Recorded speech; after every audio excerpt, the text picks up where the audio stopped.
অতএব এই ঘোষণা আমাদের থাকবে, আমার নবী পাকের ইসলামকে মিটিয়ে দেওয়ার ষড়যন্ত্র আমেরিকা নিচ্ছে, আর সেই আমেরিকা বলতে বাধ্য হচ্ছে ইউরোপ দুনিয়া আমার নবীর দিনকে মিটাবার ষড়যন্ত্র করেছে। আজকে যে ইউরোপ দুনিয়া বলতে বাধ্য হচ্ছে আগামী 40-45 মধ্যে ইউরোপ দুনিয়ায় সংখ্যা গুরু হবে ইসলাম। জোরে বলুন সুবহানাল্লাহ। পৃথিবীতে যারা ইসলামকে মিটাতে গেছে, আমার নবীর দ্বীনের সঙ্গে দুশমনি করেছে, তারা মূলত নবীর সঙ্গে দুশমনি করেছে, আমার আল্লাহ তাদেরকে মিটিয়ে দিয়েছে।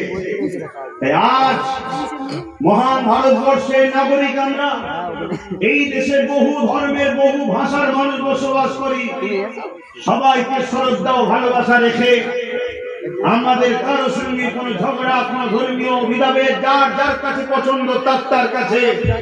কিন্তু দুঃখের বিষয়, স্বাধীনতার ৭৯তম হয়ে যাওয়ার পর আজ আমরা দেখতে লেগেছি আমার দেশের কেন্দ্রে একটা সরকার বসেছে, অপদার্থ জালিম সংবিধান বিরোধী বর্বর অত্যাচারী সরকার।